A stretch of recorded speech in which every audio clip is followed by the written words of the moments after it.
cuenta una historia acerca de un grupo de soldados que fueron encontrados un tiempo después de terminar la guerra. Ellos habían huido, se habían escondido en la jungla y habían estado temiendo de sus enemigos, separados de su familia, separados de su pueblo por mucho tiempo.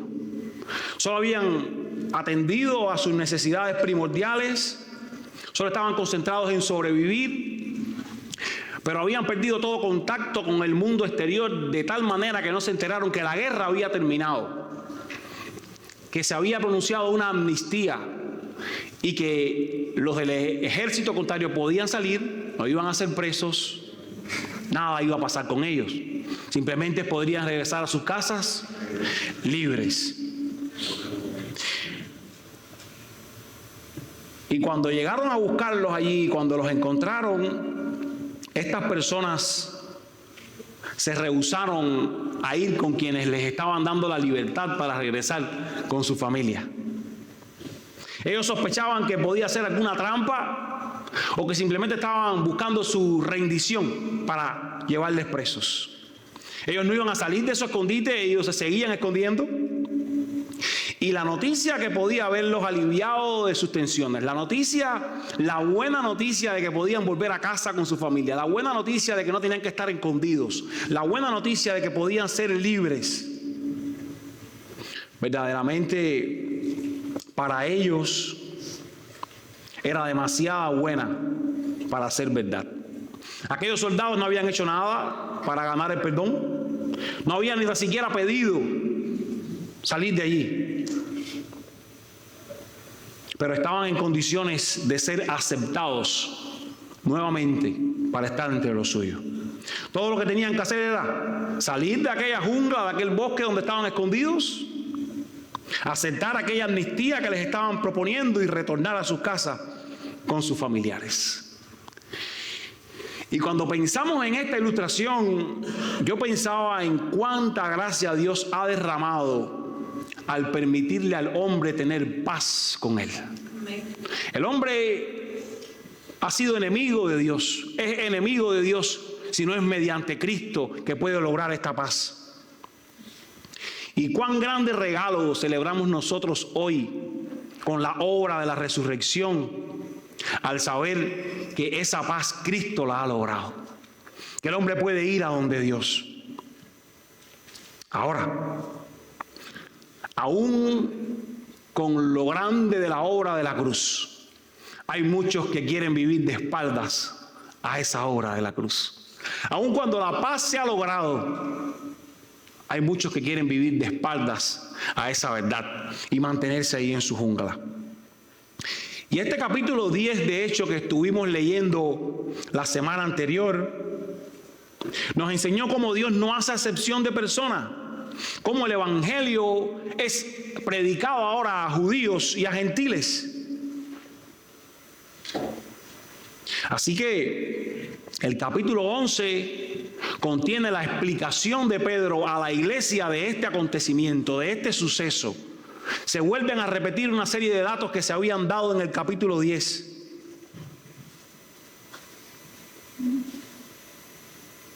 Así es que vamos a volver a leer nosotros todo el capítulo 11, los versos del 1 hasta el 30, y vamos a ver en este texto cómo el Señor salva una vez más a judíos, a gentiles, a medida que la iglesia cumple fielmente con su misión de predicar a Jesucristo. Vamos a leer ahí Hechos 11, del 1 al 30. Los apóstoles y los hermanos que estaban por toda Judea oyeron que también los gentiles habían recibido la palabra de Dios. Cuando Pedro subió a Jerusalén, los que eran de la circuncisión les reprocharon: tú entraste en casa de incircuncisos y comiste con ellos. Entonces Pedro comenzó a explicarles el orden de lo sucedido. Estaba yo en la ciudad de Jope orando y vi en éxtasis una visión, un objeto semejante a un gran lienzo que descendía bajado del cielo por las 4 puntas y vino hasta mí. Cuando fijé mis ojos en él y lo observaba, vi cuadrúpedos terrestres, fieras, reptiles y aves del cielo.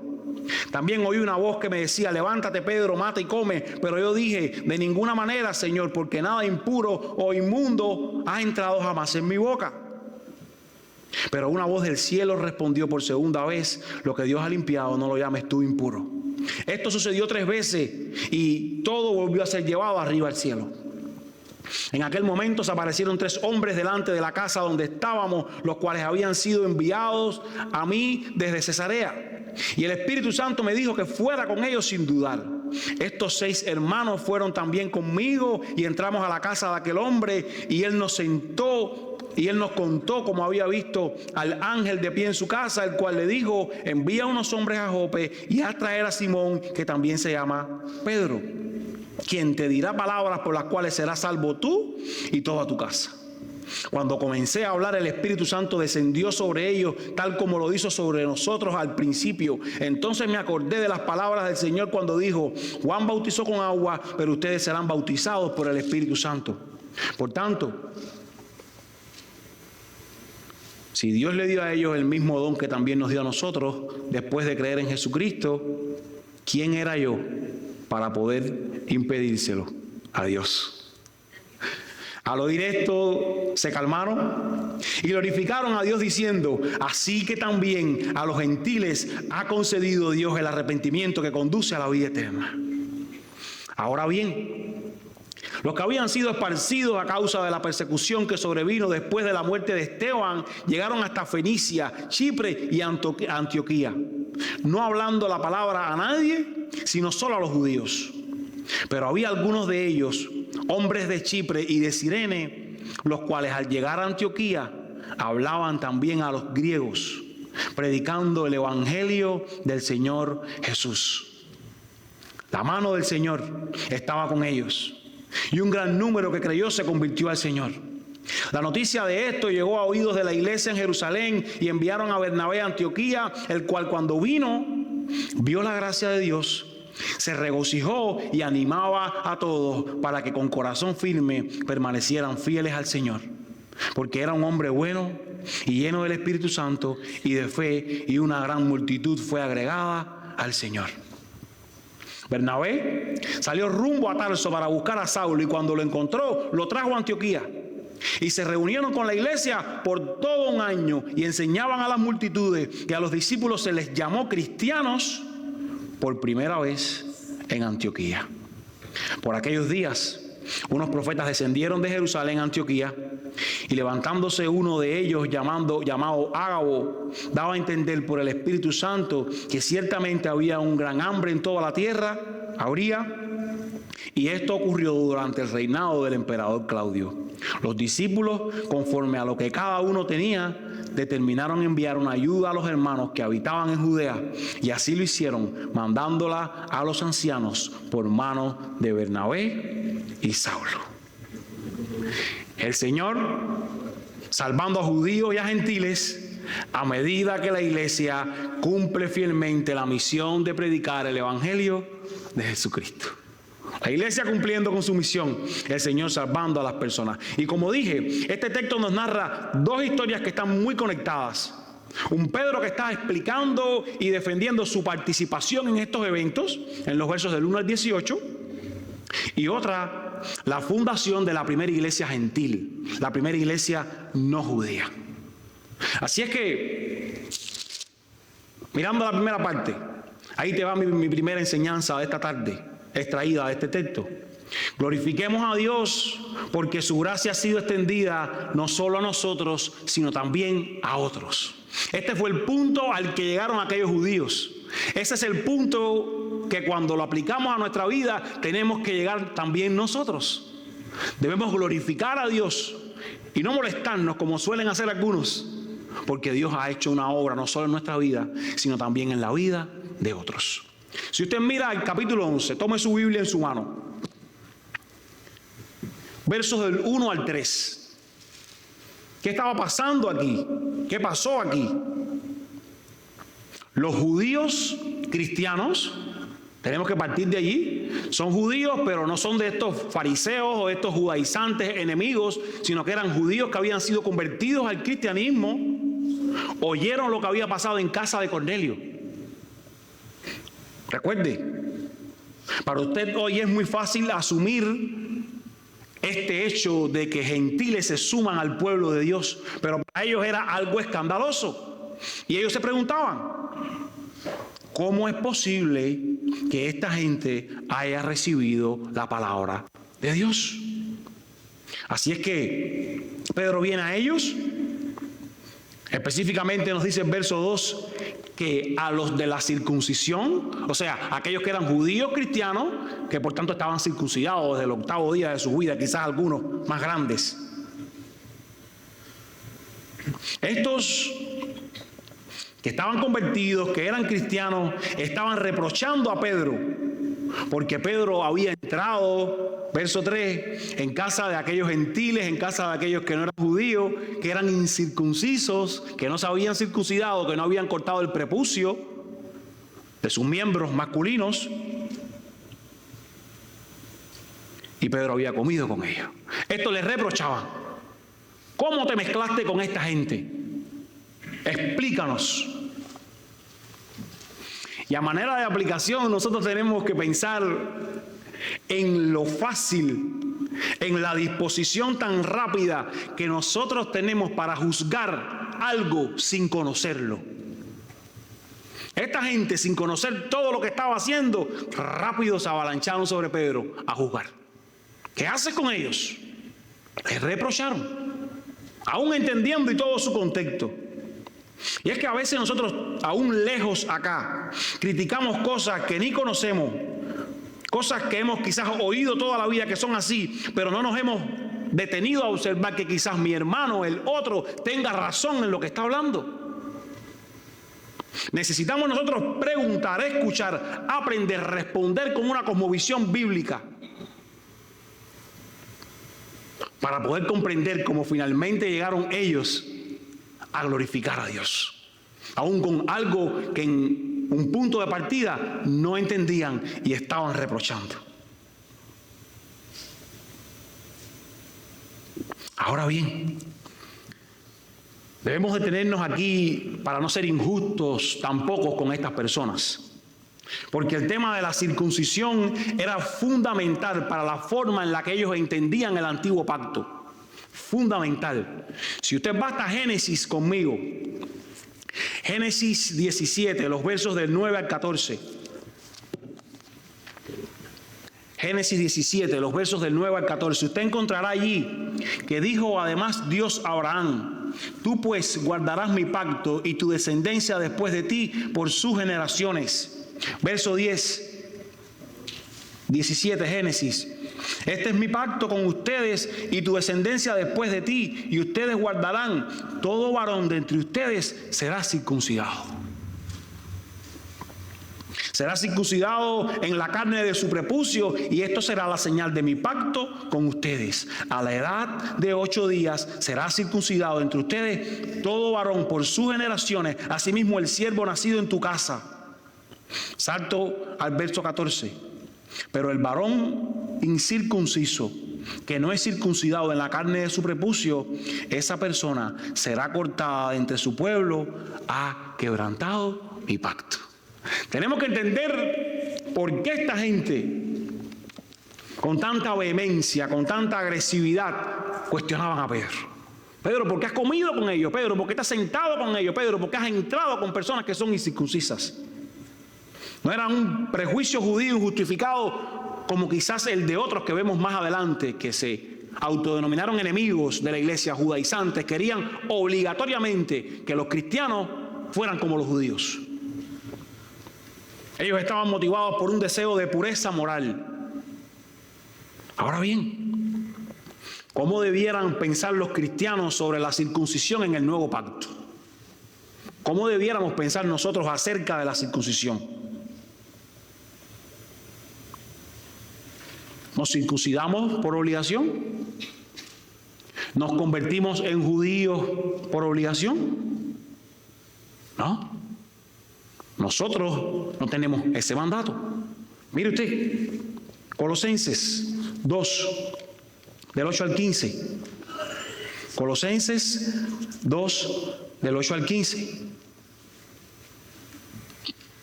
Y aquí sí estaba pasando lo que les dije. Judaizantes, gentes que querían que la iglesia se convirtiera en judía para poder participar de la comunidad del pacto. Miren que nadie los haga cautivos. Verso 8. Por medio de su filosofía y vanas sutilezas, según la tradición de los hombres, conforme a los principios elementales del mundo y no según Cristo. Porque toda la plenitud de la deidad reside corporalmente en Él, y ustedes han sido hechos completos en Él, que es la cabeza sobre todo poder y autoridad. Escucha ahora, verso 11. También en Él, Cristo, ustedes fueron circuncidados con una circuncisión no hecha por manos, al quitar el cuerpo de la carne mediante la circuncisión de Cristo, habiendo sido sepultados con Él en el bautismo, en el cual también han resucitado con Él por la fe en la acción del poder de Dios que los resucitó de entre los muertos. Y cuando ustedes estaban muertos en sus delitos y en la incircuncisión de su carne, Dios le dio vida juntamente con Cristo, habiéndonos perdonado todos los delitos, habiendo cancelado el documento de deuda que consistía en decretos contra nosotros y que nos era adverso, y lo ha quitado de en medio, clavándolo en la cruz. Y habiendo despojado a los poderes y a las autoridades, hizo de ellos un espectáculo público, triunfando sobre ellos por medio de Él. Lo que celebramos este domingo, la resurrección de Cristo, hizo posible que esto para nosotros hoy no sea un mandato, no el físico, sino el del corazón. Porque aquella circuncisión física ordenada a Israel apuntaba a esta que acabamos de leer, a una verdadera y mejor circuncisión del corazón. Es más, en algunos textos del Antiguo Testamento también vemos a Dios diciéndolo: circunciden el prepucio de vuestros corazones. Pero a veces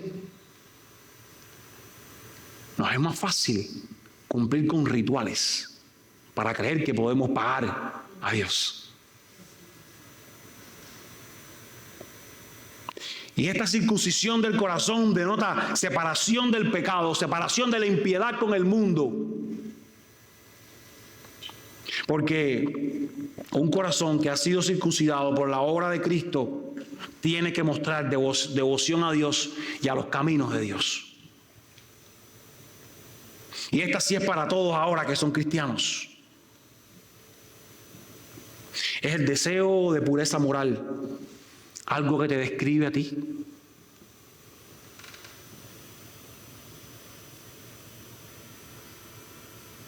Circuncidar el corazón, aunque es algo que tú no puedes hacer, que lo tiene que hacer Dios, solo se puede hacer sometiéndote a Él en todo tiempo,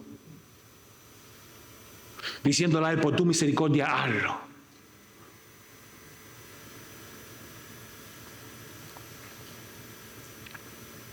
Necesito que eso principal ocurra.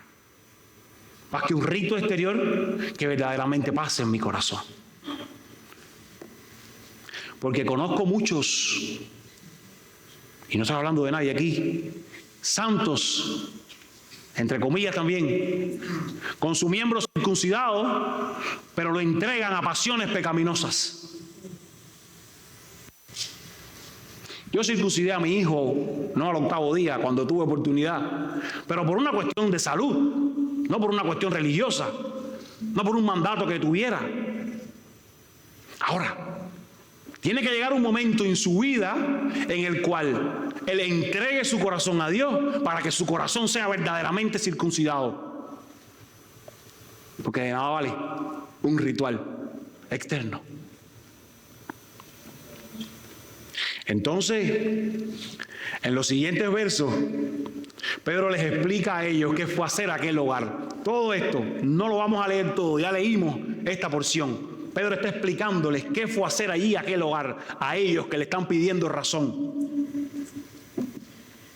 Y miren, Pedro ni les reprochó, aun cuando ellos les estaban reprochando. Pedro no se acaloró, como a veces nosotros cuando alguien nos cuestiona nuestro punto, nos acaloramos y perdemos allí todo debate.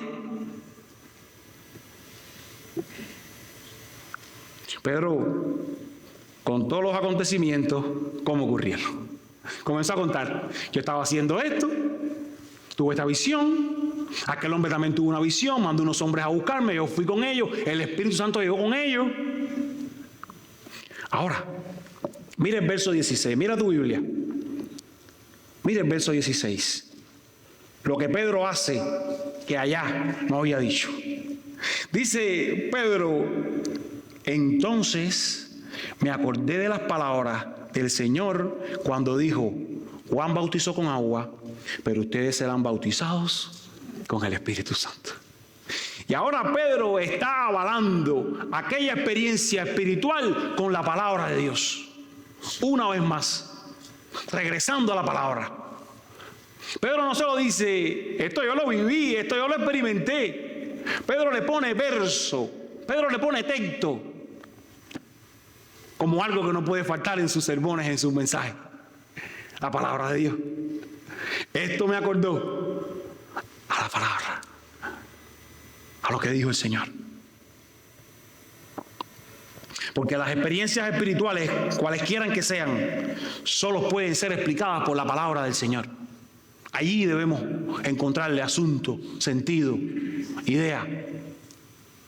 Si no, es posible que hayan venido de tus emociones, es posible que hayan venido de cualquier dificultad que estés pasando. Por aquí tienen que pasar. Y Pedro le pone la tapa al pomo cuando les dice: si Dios le dio, verso 17, si Dios le dio el mismo don que a nosotros, ¿quién soy yo para impedírselo a Dios? Ya. Se quedaron sin argumento. Esto lo hizo Dios, mis hermanos. Él me llevó allí. Punto en boca. Ni loco que yo estuviera a ir en contra de lo que Dios dice. Ahora, aún con eso, algunos siguieron en contra. Los judaizantes que tenemos después en las siguientes cartas. Aún con eso, en Hechos 15 hay que convocar a un concilio porque hay algunos que están exigiendo que los que han sido salvados por Cristo aún se conviertan en judíos para poder ser salvos. Llegaremos allí. Pero miren la actitud del corazón, la que aplaudimos, la que ponderamos, la que queremos que salga también de nuestros corazones cuando alguna duda tenemos. Verso 18. ¿Qué hicieron al oír esta verdad? ¿Qué hicieron? Se calmaron y glorificaron a Dios. Se calmaron y glorificaron a Dios. Y estas palabras que ellos dijeron son de aquellas que se nos pega la saliva cuando las vamos a decir. También a los gentiles Dios ha concedido el arrepentimiento que conduce a vida eterna. Y aquí vuelve a ser mostrado Dios como agente activo en la salvación del hombre. Él dice: a estos gentiles Dios ha concedido. Dios, Él lo ha hecho. Pregunta incómoda: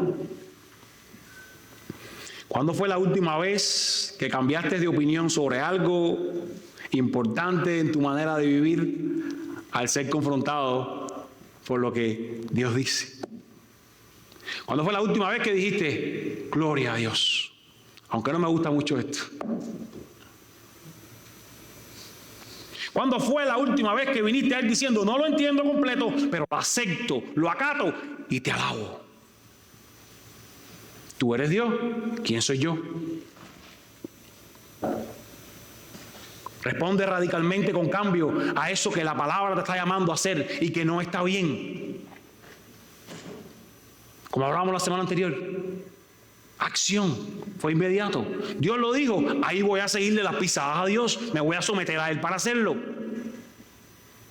Y como hablábamos el viernes, en el culto que tuvimos y este hermano nos predicaba, ¿por qué seguimos cautivos cristianos, muchos, de pecado, de lucha, de crisis? Porque no queremos someternos a Dios. Amamos tanto nuestro pecado. Amamos tanto nuestro punto. Amamos tanto lo que queremos hacer. Mi idea, mi filosofía, mi pensamiento. Y estamos parados allí. Pero Cristo vino para romper eso. Y ser radical. Y dar la oportunidad que tú por ti mismo no puedes lograr. Número 2. Hablemos el Evangelio del Señor Jesús a todos, que su buena mano se va a encargar de los resultados. Y el verso 19, que es la segunda parte de esta historia, retoma la trama que habíamos dejado allá en 8:4, cuando la iglesia había sido esparcida. ¿Recuerdan? Ellos estaban muy cómodos. La iglesia es esparcida con persecución, con lo de Esteban.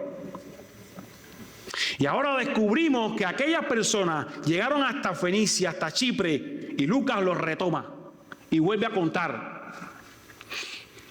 Y estas historias están conectadas, como yo les decía, porque Lucas viene a contar una historia de la primera iglesia gentil después que se han abierto las puertas a los gentiles. Miren qué perfecta la palabra. Miren qué conectada. No puede ser leído este texto sin el anterior. Por algo lo ha puesto aquí.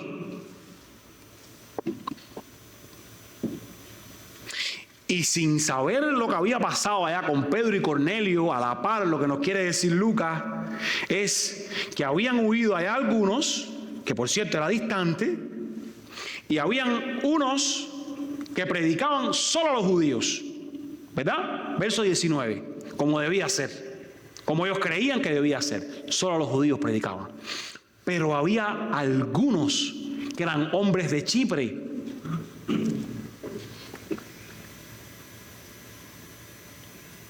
que también estaban hablando a los gentiles, sin saber que la puerta a ellos se había abierto. Dios había estado moviendo corazones por allá, como mismo los había movido un tiempo atrás mandando a Jonás a Nínive.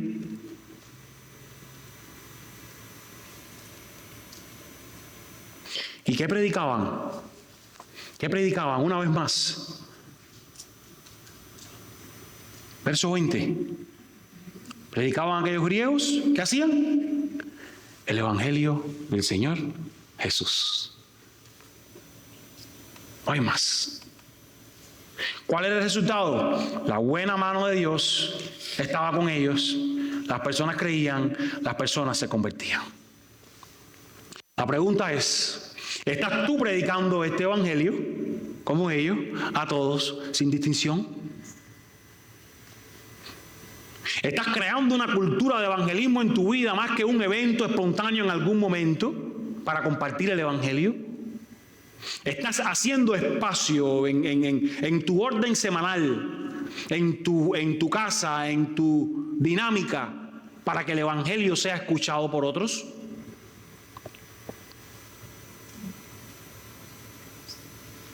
La mejor pregunta,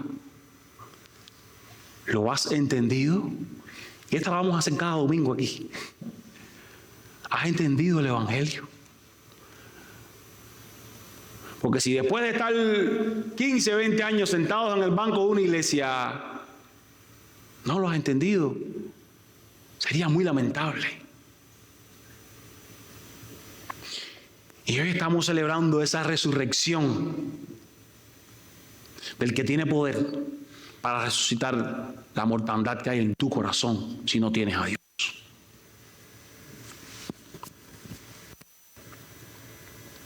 Y amados, cuando nosotros hablamos y vivimos fielmente el evangelio, el Señor suele salvar personas. Eso no depende de tu habilidad, eso no depende de tus pericias. Cuando somos fieles a eso, Él suele hacerlo en su momento, cuando Él quiere. La predicación y el evangelismo lleno del Espíritu Santo sigue siendo el medio para que las personas vengan a su reino. Nada más. Y a través de estos cristianos ordinarios, porque si usted cuenta el nombre de alguien relevante aquí en la iglesia, yo le voy a pagar almuerzo al final. Si usted encuentra un nombre aquí, de los que estaban allá en el aposento alto, si usted encuentra un nombre aquí de los Pedro, de los Juan, de los más grandes, y no lo va a encontrar, porque precisamente Dios quiere que veamos que es una misión nuestra, no solo de líderes, no solo de gente con más conocimiento. Cada cristiano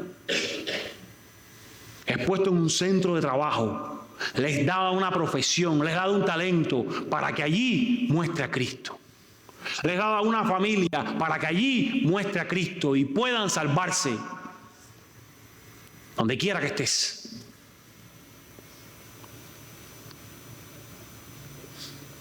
Y a través de los esfuerzos de estos creyentes ordinarios nació aquella primera iglesia gentil. No había allí ningún apóstol, eran creyentes comunes, como usted y como yo. Sin muchos seguidores, sin mucha fama, estaban predicando el Evangelio. Ahora, verso 22. Dice que la noticia, ¿qué? Llegó a oídos. Qué rápido corren las noticias. Llegó a Jerusalén y ellos mandaron a Bernabé para saber qué estaba pasando. Recuerden que Bernabé, que lo leímos desde Hechos final 4, 5, era un natural de Chipre que había entregado lo suyo para que se hiciera el reino. Después lo vemos asociado, ayudando a Pablo también a conectarse con aquella comunidad. Y las cualidades que el texto menciona le hacían calificar para esta misión. Era un varón bueno, lleno del Espíritu Santo, lleno de fe. Ellos no podían enviar a cualquiera. Entonces, verso 23. ¿Qué hace Bernabé cuando llega? Él ve la gracia de Dios entre ellos. Él ve que Dios se está moviendo allí. ¿Y qué dice que hizo? Se regocijó y los animó para que se mantuvieran firmes en el Señor. Otros judíos, aún cristianos, quizás podían haberse molestado. Esta gente aquí, ¿qué cosa es esto raro que está pasando aquí? Esta gente también está recibiendo el Espíritu. Sobre todo en una ciudad con tanta degradación como esta, Antioquía, la que Dios escogió para poner su primera iglesia gentil. En Roma se hablaba de que esta ciudad estaba perdida.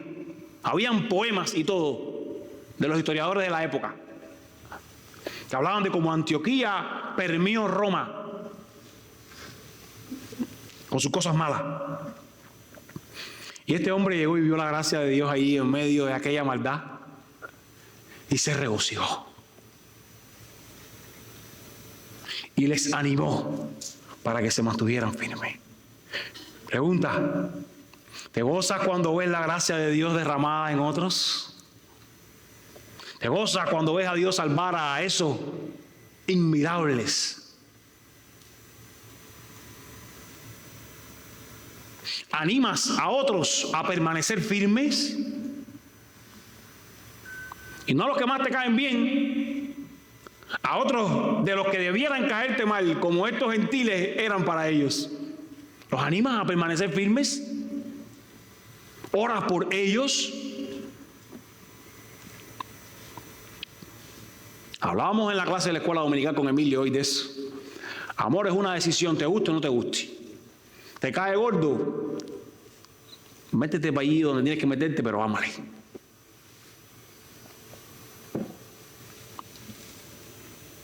Escucha esto. Verso 24. Una gran multitud fue agregada al Señor. Y con este crecimiento que llegó de pronto ahí a la iglesia, ¿qué hace Bernabé? ¿Qué hace? Fue a buscar a Saulo.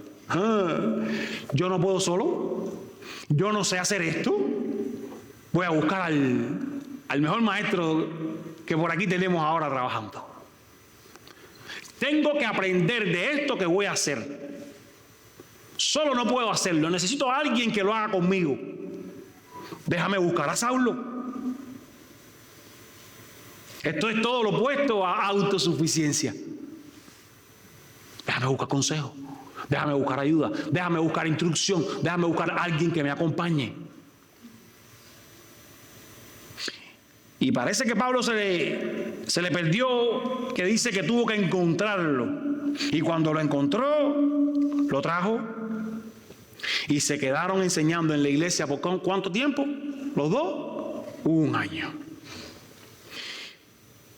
Y ellos proveyeron a la iglesia maestros calificados para discipular a aquella gente de Antioquía. Al final, esta es la gran comisión. ¿Usted se acuerda? No es solo compartir un tratado, es hacer discípulos. Vayan, hagan discípulos enseñándoles todas estas cosas que yo les he mandado. Esto dijo Jesús y ellos lo tenían claro. Vamos a enseñarles. Por 1 año se quedaron allí. Y después dejaron líderes allí instruidos, que eran las cosas que solían hacer. Ordenaban pastores en las iglesias, los dejaban instalados, se iban. Esto le decía Pablo a Timoteo: por eso te ordené que instalaras, que instruyeras, que dejaras pastores establecidos. Porque enseñar es importante. No solo es evangelizar, como algunos piensan. Y el contexto donde se da es en medio de la comunidad de los creyentes. En medio de la iglesia se está dando la enseñanza. No es cada cual por una esquina, no es cada cual en su lado. El grupo de los hermanos reunidos es el contexto donde se enseña la palabra. Ellos lo hicieron por todo 1 año. Este es otro componente. Paciencia a la hora de enseñar. Paciencia a la hora de esperar frutos de quienes estás enseñando, que a veces nos falta. Porque la vida cristiana y desarrollar convicciones o una cosmovisión cristocéntrica en las personas no se hace de la noche a la mañana. Lleva tiempo. Es un proceso.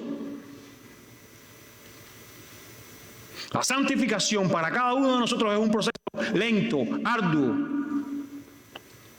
Es necesario amar, enseñar.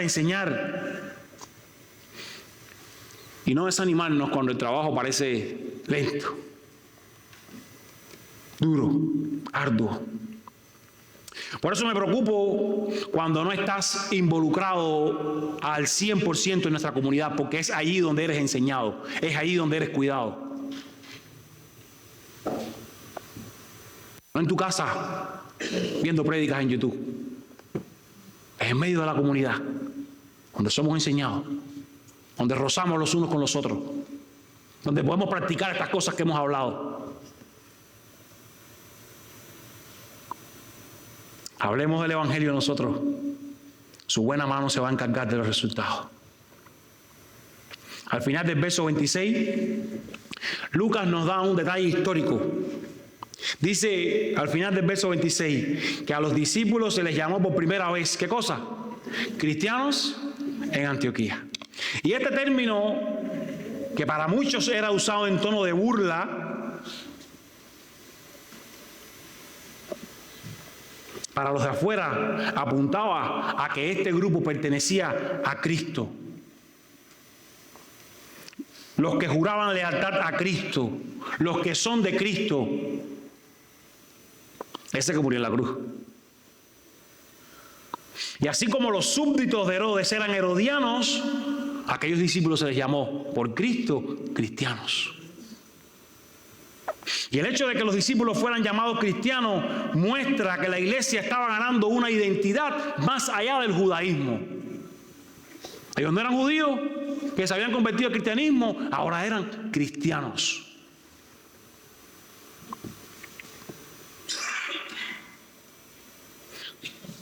Porque es importante que la gente sea capaz de identificarte como un cristiano. Porque es necesario que la gente pueda ver y pueda decir: tú eres cristiano. Porque confirma que la obra de Dios se está haciendo en tu vida. Cuando eso no pasa, revisa. A lo mejor tus obras, a lo mejor tus palabras, a lo mejor tus acciones no le están dejando ver que tú eres un cristiano. Te confunden. ¿Te avergüenzas de ser llamado cristiano en alguna forma? ¿Participas del mundo con tal de agradarles y te desconectas de tu identidad en Cristo? No te avergüences de ser llamado cristiano en ninguna circunstancia. Ese es el mejor nombre que podemos recibir. Cuenta la historia que había un soldado llamado Alejandro. Él era un soldado que trabajaba bajo las órdenes de Alejandro Magno. Pero este soldado Alejandro era un poco ocioso, no era valiente, se escondía en las batallas, no era trabajador. Y cuentan que aquello llegó a los oídos de Alejandro el Magno y lo mandó a buscar. Le dijo, ven. Y le dijo, o te cambias el nombre o te pones los pantalones y actúas como actúa un Alejandro. Cristiano, o te cambias el nombre o caminas como camina un cristiano. Que te llamen cristiano porque sigas a ese que fue a la cruz y que resucitó para darte ese poder. Primera de Pedro 4:16, casi terminando. Si alguien sufre como cristiano, que no se avergüence, sino que tal glorifique a Dios. Por último, se relata aquí una historia que pareciera no encajar, pero tiene mucho que ver. Y es profetizada un hambre que viene sobre toda la tierra, con una nota que el mismo Lucas pone, y esto se cumplió en tiempos de Claudio, refiriéndose a la historia, y cuentan los libros que sí ocurrió, pero note lo más importante, 29 y 30. Aquellos discípulos de Antioquía, gentiles, despreciados por los judíos, escuche, conforme a lo que cada uno tenía, determinaron enviar una ayuda a los hermanos de Judea. Aquellos que lo despreciaban, ahora ellos, por lo que estaban pasando, les enviaban una ayuda. Porque esto hace Dios en el corazón, no deja espacio para remordimientos. Ensancha el corazón para todas las cosas, entre ellas la generosidad, con lo que a muchos les duele, el dinero. Y dimos una clase en estos días y daremos acerca de este asunto. Pero cuando la Biblia nos lo muestra, no le podemos pasar por arriba. Si te cuesta meterte la mano en el bolsillo para el reino, mírate aquí, en estos cristianos.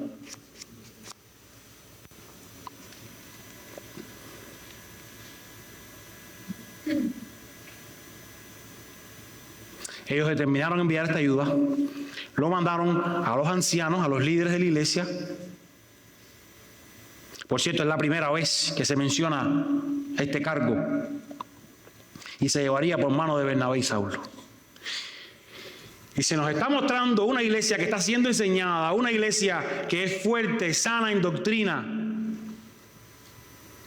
y que por consecuencia es generosa. Porque conocer al ser más generoso arriba de la tierra abre mi corazón a ser generoso. Cada creyente, según los recursos que tenía, los enviaron allá. Y esta iglesia, que era predominantemente gentil, y la de Jerusalén, la de Judea, que era predominantemente judía, ahora están viviendo como una sola iglesia, la iglesia del Señor. Ambas congregaciones que eran cristianas, ahora estaban viviendo como los redimidos de Jesús. Una sola iglesia. Que el que resucitó los había unido.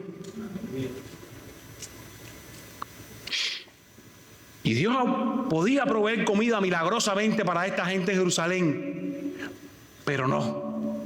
Él usó la generosidad, la compasión de aquellos gentiles odiados para bendecir a esta iglesia. No es perfecto este libro, hermano. Gentiles que ustedes estaban cuestionando si el Espíritu llegaba a ellos o no, ahora están mostrando: el Espíritu está en mí, yo soy generoso contigo.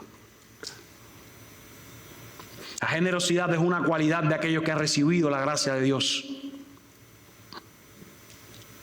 Y recordamos Hechos 1:8 para cerrar en esta tarde. La iglesia seguía avanzando. Aquella iglesia judía en este mandato: serán mis testigos en Judea, Samaria y hasta lo último de la tierra. Se estaba llevando a cabo este plan. Dios lo estaba haciendo. Se había expandido de Jerusalén, Judea, Samaria, y ahora los gentiles estaban recibiendo también esta verdad. La iglesia de Antioquía, que comienza en este capítulo, iba a desempeñar un papel de liderazgo por varios siglos. Esta iglesia que Pablo pastoreó, desde incluso la cual fue enviado a hacer viajes misioneros, se usó con gentiles. Esta iglesia fue conocida por su testimonio a los no cristianos. Versos del 20 al 22 les estaban predicando a ellos. Por su lealtad a Cristo, por su generosidad hacia los creyentes. ¿Hasta qué punto son estas cualidades, rasgos por los que es conocida nuestra iglesia? ¿Hasta qué punto se parece nuestra iglesia para preguntarnos a esta iglesia? Y esta pregunta es para mí, que soy el pastor, pero es para usted, que es parte de ella.